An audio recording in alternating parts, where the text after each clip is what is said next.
The subject for today is the demise of the Christian faith. The demise of the Christian faith. Now, can I go on and be bold? And tell you what's happening? Within the past 4 months, I've spoken with approximately 12 to 15 pastors from various denominations who have explained to me that there's been a drastic decline in their church membership. Now, here's the deep thing, y'all. Each one of them had pretty much the same concern or complaint as the others. The three major reasons that I've heard from these ministers is people don't love the Lord like they used to. That's the first most common complaint I've heard. And the first person I heard that from was my mom. The second most common complaint that I've heard was that people are unstable. People are weak-minded or won't commit themselves. And the third most common complaint is there's a spirit of disobedience in the church today. Folk don't want to obey their leader. Now, there's no doubt that there is a major decline in church attendance. That's right. It's happening everywhere.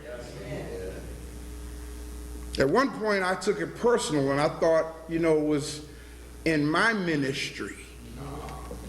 But I found out that it wasn't just my ministry. It's happening everywhere.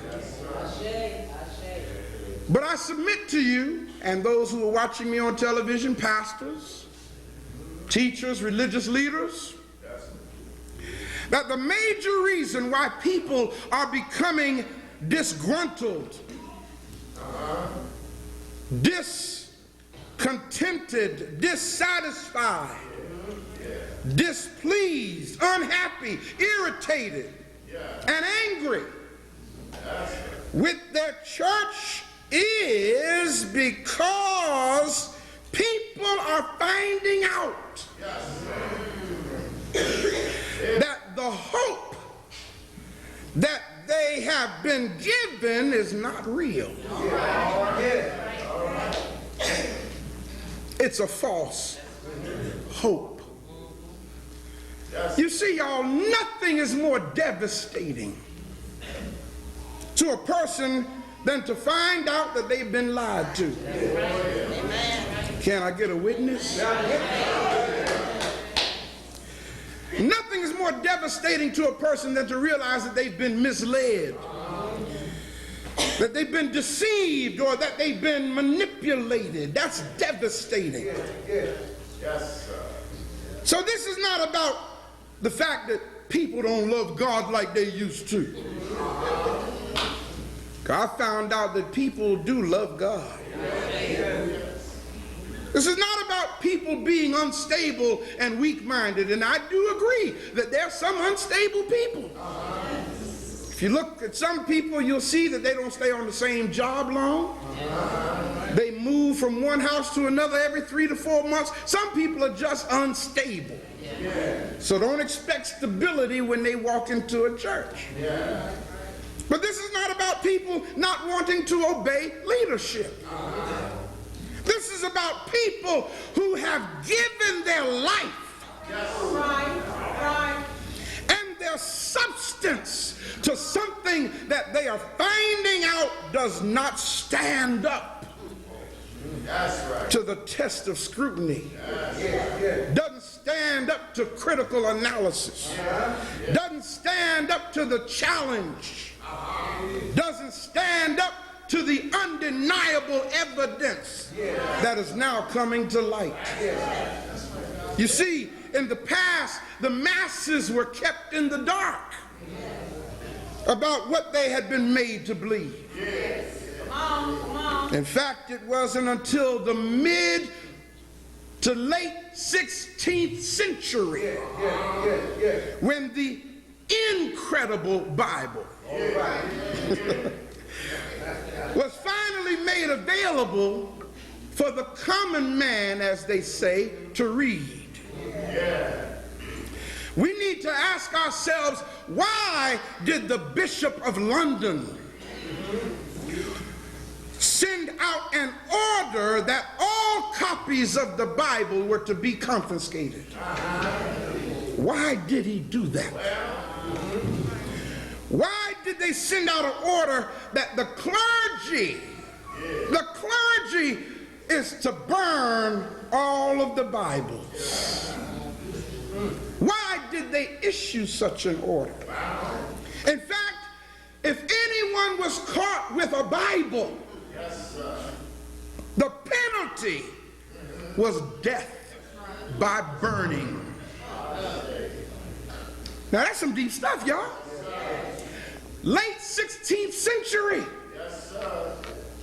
If you got caught with a Bible, you could be burned at the stake. Now, of course, I'm talking about the Christian church. And when I say the Christian church, I mean the Roman church. You see, the truth is the clergy realized that if the people had access to the book and they could read it for themselves, that the program of control would come to an end. No longer could they control the people. The income of the church would crumble. The power of the church would crumble. So therefore, let's return the ability to control the minds of the masses back to the pulpit. Y'all following this?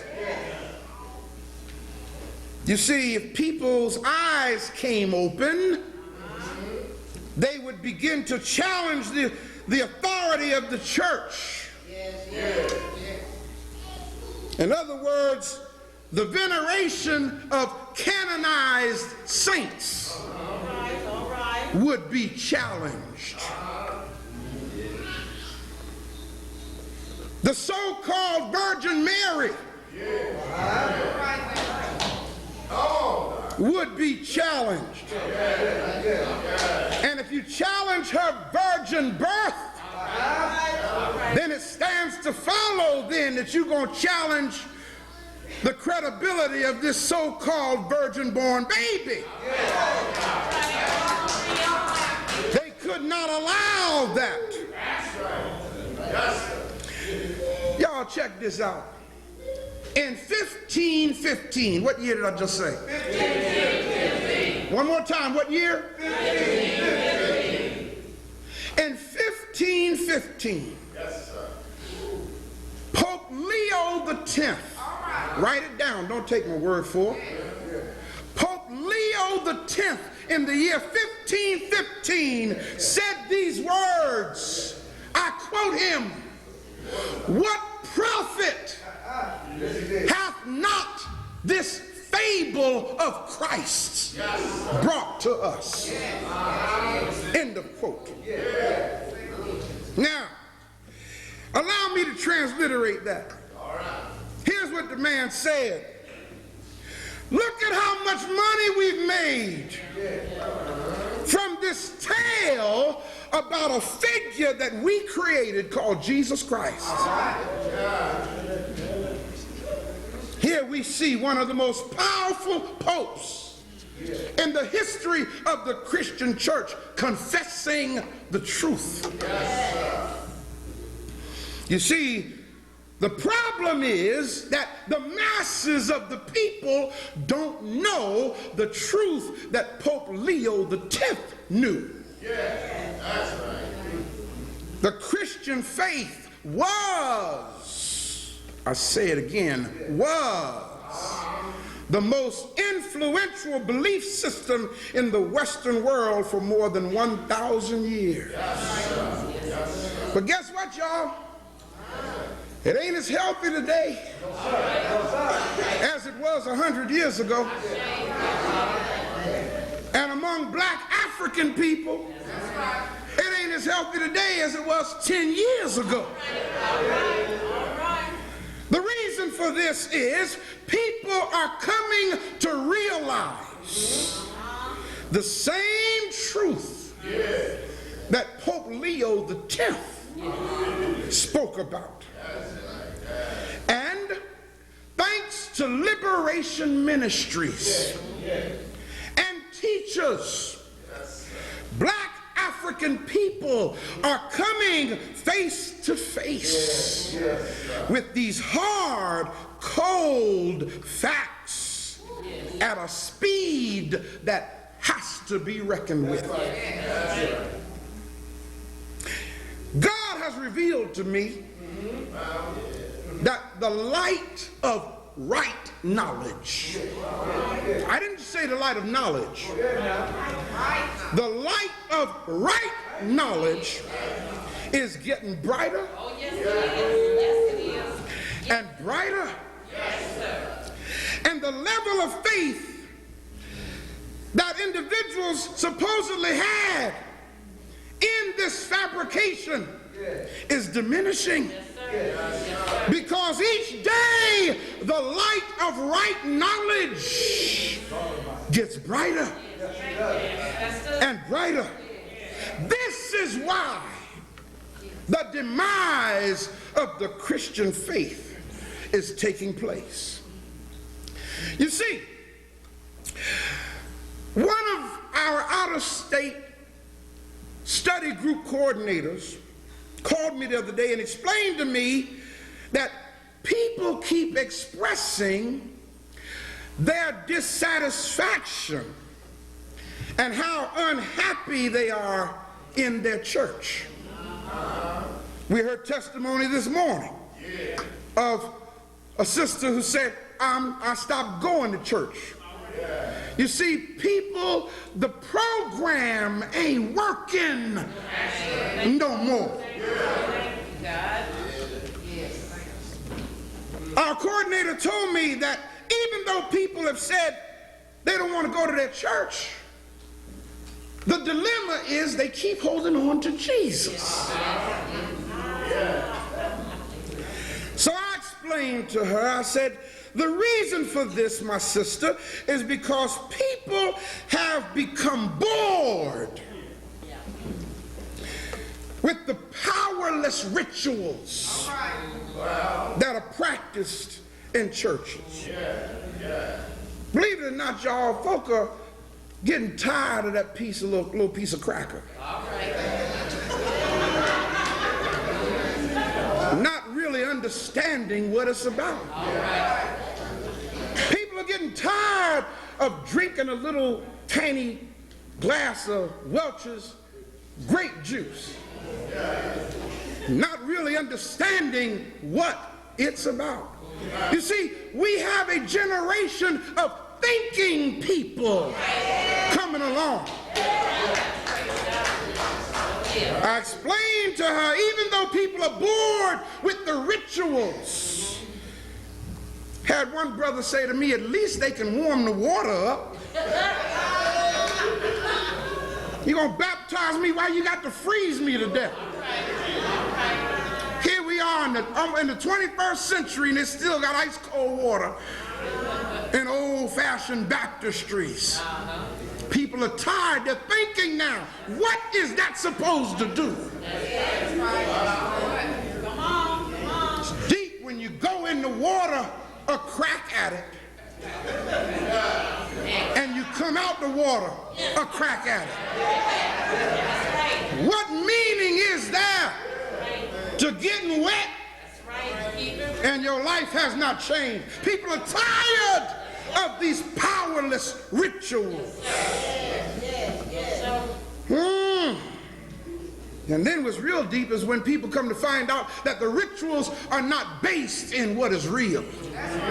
It's not based in what is true. Listen, what does a person do when they find out that communion, or what they call the Lord's Supper, was not instituted by a so-called Jesus? What does a person do when they come to understand that this ritual was actually in honor of a white pharaoh called Ptolemy V, Epiphanes, nicknamed Eucharistos? See, I wasn't taught that growing up. I was taught that Jesus instituted this, but when I did my homework, good Lord have mercy, come to find out that almost 2 centuries BC, they had a coronation ceremony for a European pharaoh known as Ptolemy V, Epiphanes, and his nickname was Eucharistos, and that's where they got the word Eucharist from. At his coronation, they instituted a ritual of eating flesh and drinking blood. And the Roman Church carries that same ritual out in what is known today as the Mass or communion. Don't take my word for it. Look up the Rosetta Stone. Write it down. The Rosetta Stone. Go do your homework. That's right. All of it's right there on the Rosetta Stone. Yes, sir. What does a person do when they come to realize that Barabbas and Jesus was the same person? Oh, let me blow your mind for a moment. Even though it's a fictionalized story, they taught us that the crowd stood outside and said, "Give us Barabbas." Yes. But they didn't tell you that Barabbas' first name was Jesus. Go do your homework. Oh, it's a mind blower. And then when you do an etymological study of the word Barabbas, you see that it is 2 words, not one. It's the word bar, abba. Yes, sir. They turned it around and made it Barabbas. In Jewish custom, the prefix bar means the son of. Abba means father.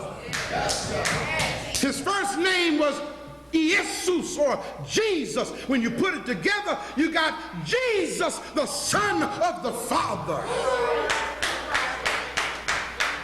What do you do when you find out that is one and the same? So the people stood outside and said, "Give us Jesus, the Son of the Father." Yes. Although fictionalized. What does it do to a person when they come to realize that the so-called first man on this planet, who we've been all taught to call Adam, never historically existed? That messes up everything. When the beginning of your history starts with a fabricated individual, then you come to realize that the whole system you believed in is fabricated and it's a lie. What does it do to a person when they come to find out that the word Adam comes from the Hebrew word Adama, which simply means mankind in Hebrew, not in Swahili? To add insult to injury, what does it do to a person when they find out that what they thought was a unique, original, inspired writing is really nothing more than stolen, copied, plagiarized stories from much earlier accounts of other ancient cultural stories by thousands of years. I don't know if y'all remember hearing not too very long ago about this young man who broke in the Catholic Church not far from here. It was on the news. He broke in the Catholic Church. Now that's the only reason why it made the news. If he had broke in a Baptist church, it wouldn't have made the news. If he had broken in a Presbyterian church, it wouldn't have made the news. But he broke in a Catholic church. And it made the news. And it said that he threw the Virgin Mary down the stairs. And defaced Jesus. Now all that gold, he didn't steal nothing. He didn't do any other damage inside that Catholic church. The only thing he did is he broke into the church and threw the Virgin Mary down the stairs and defaced Jesus. Now see, you can't help, see y'all, being a psychologist, I wonder why he did that. Maybe the demise of the Christian faith had already taken place in his mind. Maybe he came to realize that everything he was raised to believe was a lie. Who knows, he might have been an altar boy. He might have had to learn the catechism and go through all that training just to come to, I don't know, he might even listen to On One Accord on Sunday mornings. I don't know. Something made him angry. We need to ask ourselves the questions, just what is the Christian faith? Let me define for you what the Christian, now I'm getting ready, listen y'all, I'm getting ready to say some stuff that even though many of you have been liberated, it's still gonna hurt when I say it. You know why? Because like me, many of you, so much of your life was into this program. And the ramifications of such an attachment is still there for many of us. But as my brother said so well on the radio this morning, it's hard to compare a bucket of truth with a handful of faith. I like that. When you got a bucket of truth and a handful of faith, you better hold on to that bucket of truth. Just what is the Christian faith? The Christian faith is the belief in, now before I go any further, please understand, you believe in something because you don't know any better. Let me restate it for you another way. When knowledge is present, faith ain't necessary.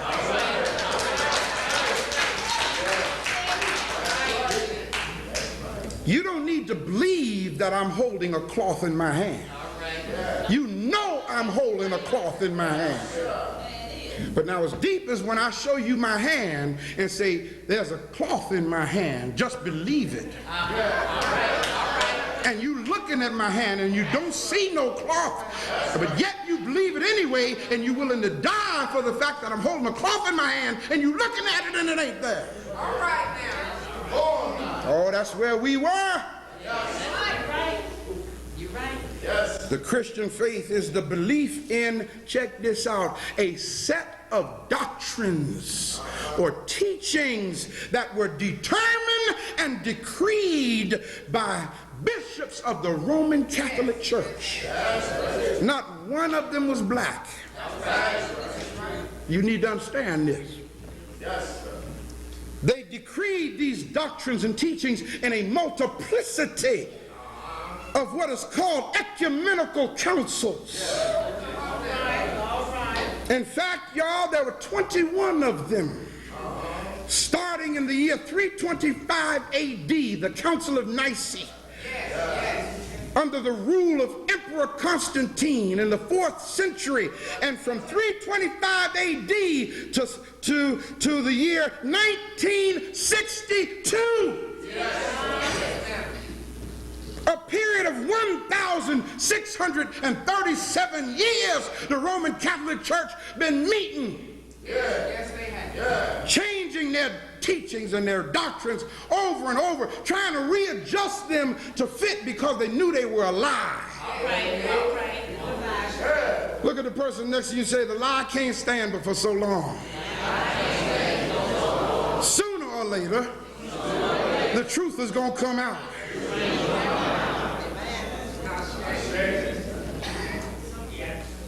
From the first Council of Nicaea in the year 325 AD to what is called Vatican II, or the Second Vatican Council in 1962.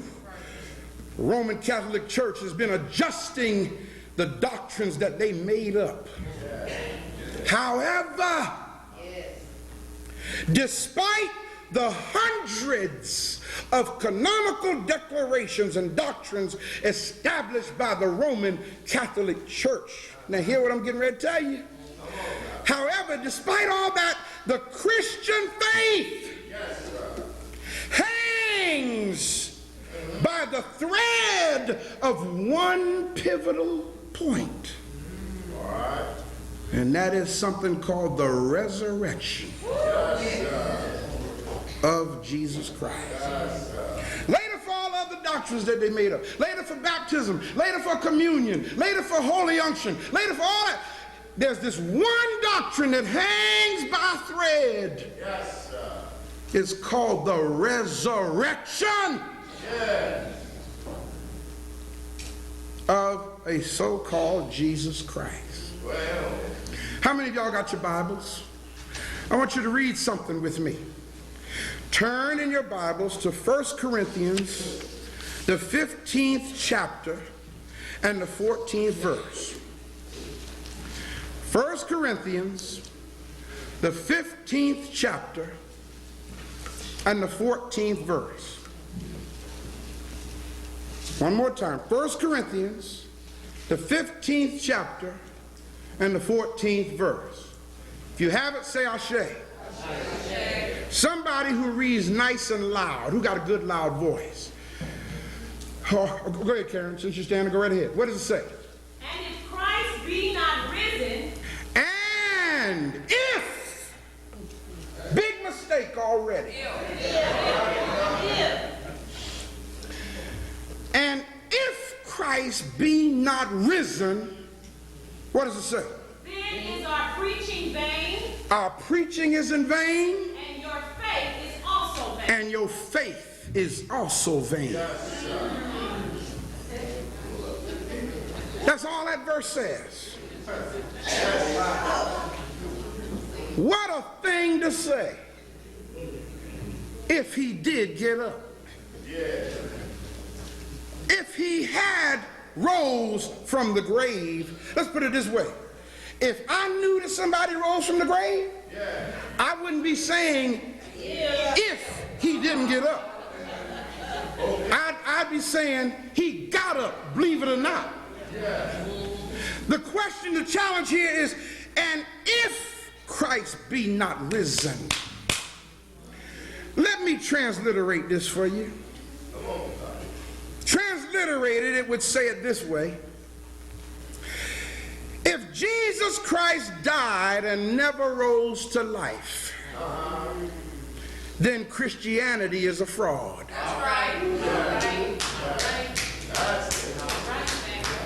That's painful, isn't it?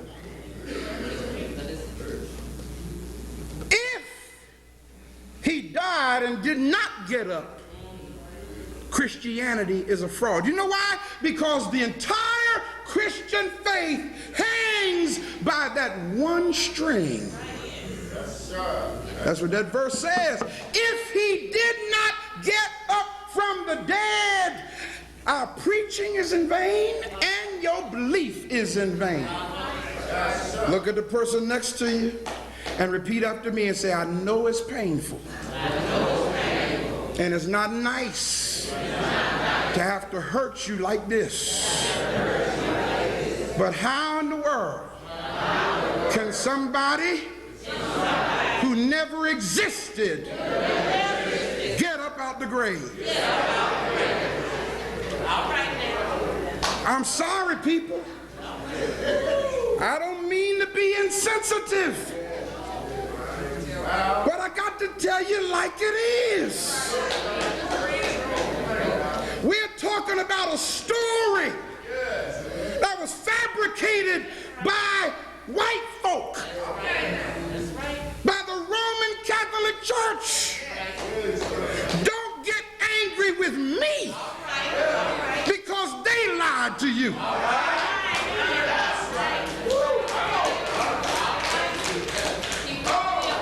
One brother said, am I become your enemy because I tell you the truth? Yes, sir.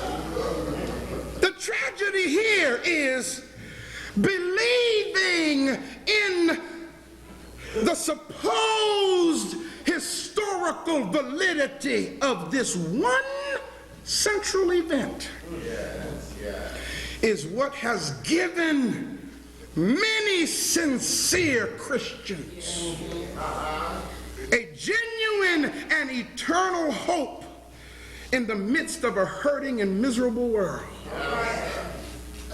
Many people that you try to reach with the truth, the only thing they have to hold on to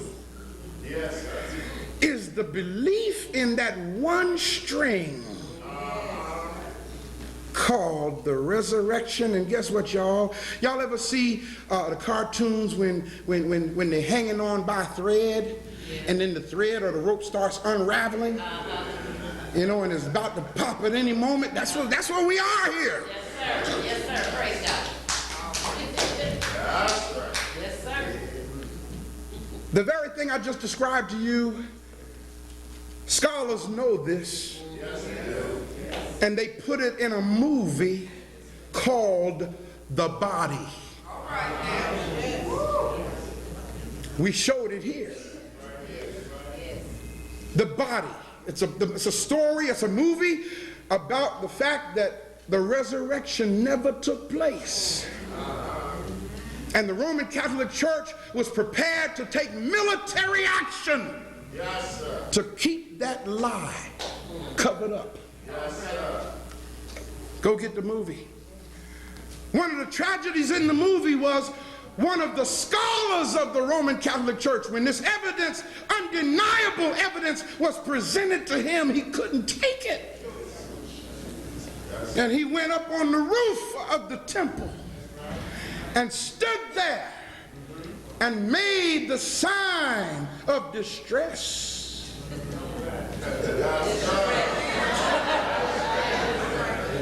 And threw himself off the roof and committed suicide, because he came to realize that if Christ be not risen, then my whole program is in vain. That's right. All right. That's right. This is why churches are drying up. This is why there is the demise of the Christian faith, because people are starting to come to the realization of the truth that it's a fabrication. Yes, sir.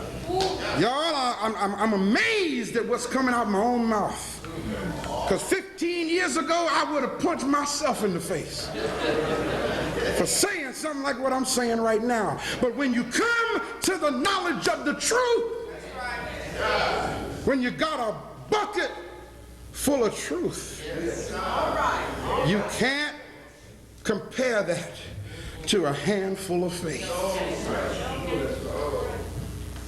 In 1985, 18 years ago, 30 theological scholars participated in the first session of what was called the Jesus Seminar. Some of you might remember reading about this. Even to today, this organization called the Jesus Seminar meets twice a year. And the reason why they meet is to debate over the authenticity of the biblical passage. At the close of each debate, these scholars, now let me show you how they do this, so that no one will know who voted a certain way.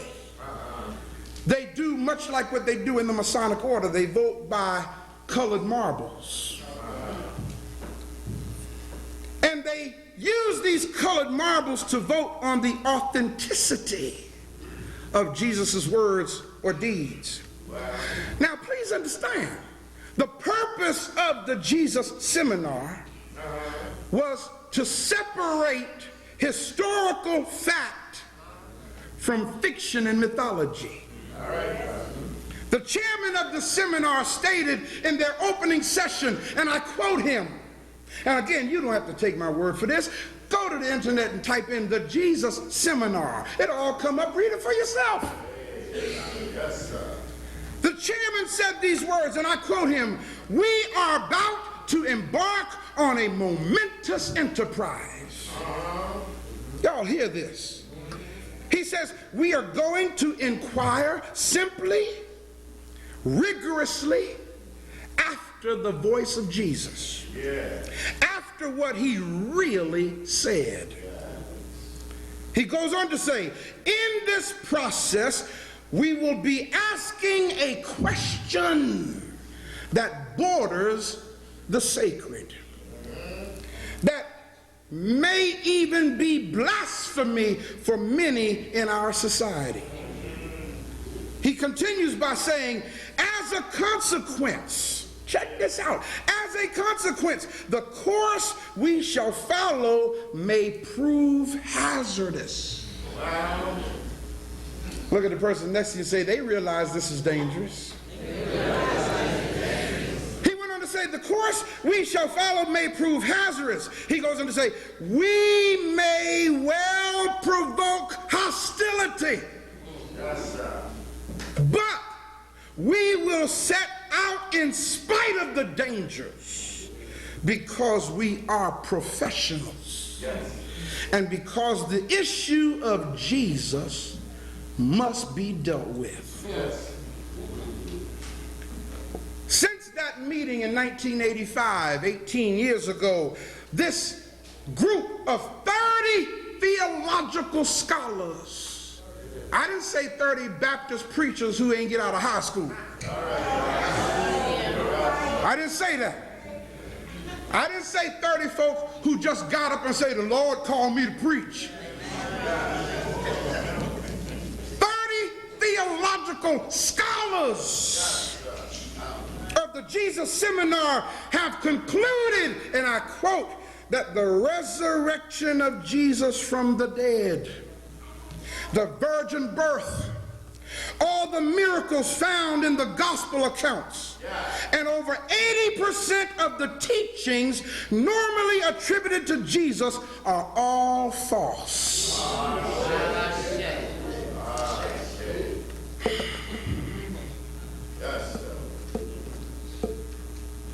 Ain't nobody attacking them. They white folk. Black man come along and try to tell his own people the truth, and his own people want to destroy him. It goes on to say, all of these biblical records have been rejected because these scholars have determined that they are merely legendary accretions with no historical foundation. Yes, sir. Look at the person next to you and say, when a people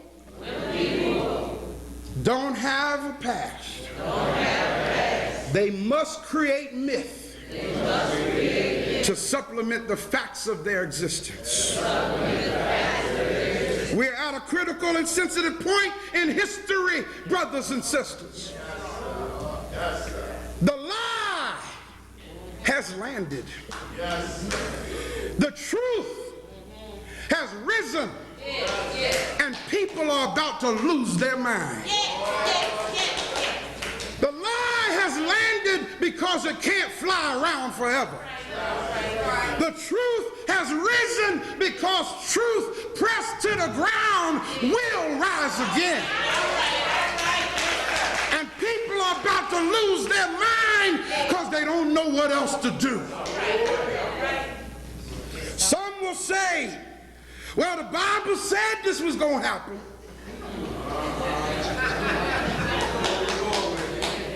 Bible said there's going to be a great falling away. Well, brothers and sisters, I do agree. Yes, an apostasy is taking place. But that's a good thing. Oh, follow what I'm saying. There's nothing wrong with the word apostasy. For you see, the word apostasy simply means to abandon or turn away from what you used to believe. Oh, shucks now.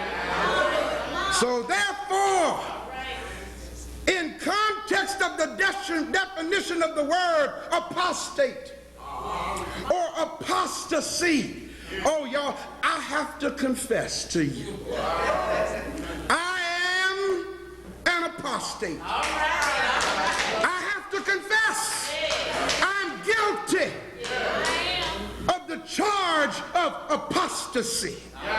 You know why? Because I have abandoned the lie that was taught to me. I have turned away from the lie that was taught to my mama and my daddy. I have turned away from the lie that was taught to my grandparents. I abandoned the lie that was taught to my great-grandparents. Yes, I am an apostate. All right now. But that's a good thing. Because before I became an apostate, I was in bondage. Before I became an apostate, I had to try to be what racism said I'm supposed to be. Oh, shucks, y'all don't hear what I'm saying? Just like me, the eyes of my African brothers and sisters are coming open to the truth. No longer, my African brothers and sisters, can you allow yourself to be psychologically and spiritually deceived. No longer, my African brothers and sisters, can you allow yourselves to walk around in the darkness of European propaganda.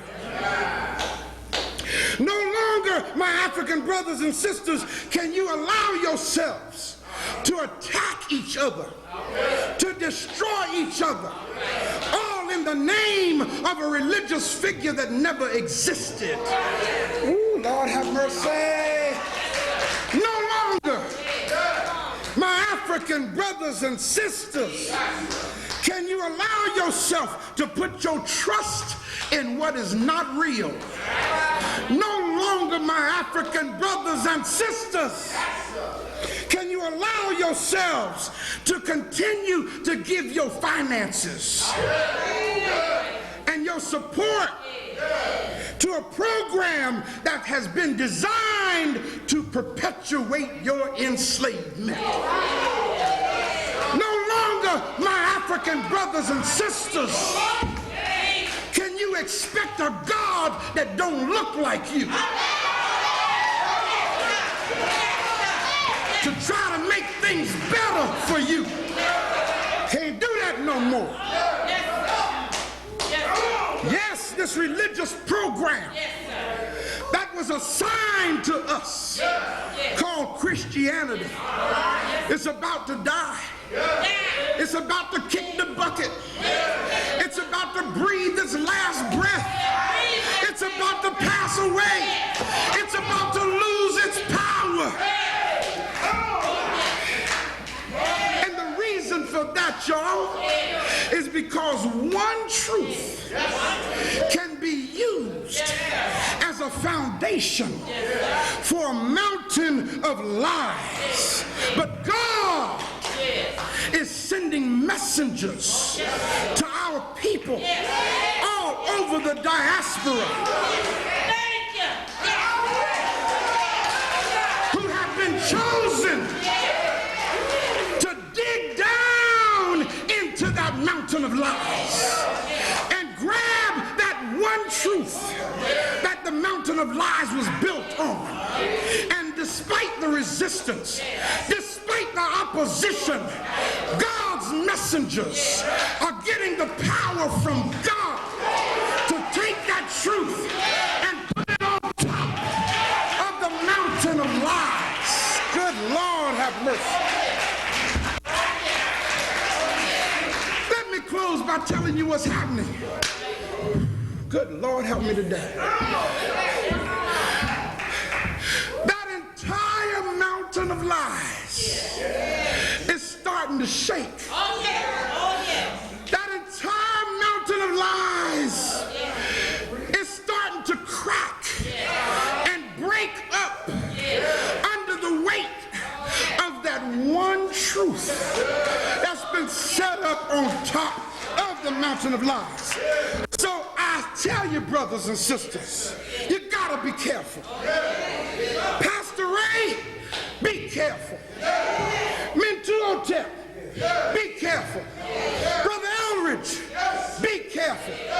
Brother Stewart, be careful. Brother Simmons, be careful. Every last one of you, be careful. Because this is a dangerous point we're at. They don't want that mountain of lies to come down. But it's coming down. When I was a little boy, we used to sing the song, Satan, we're going to tear your kingdom down. Well, it's coming down. It's coming down, doggone it. Oh, yes, it is.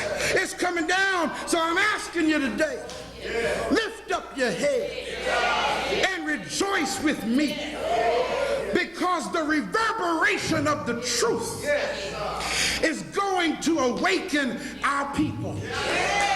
Some of you are in pain because those who you've tried to communicate with don't want to hear what you got to say. That ain't your problem. As long as they're not deaf.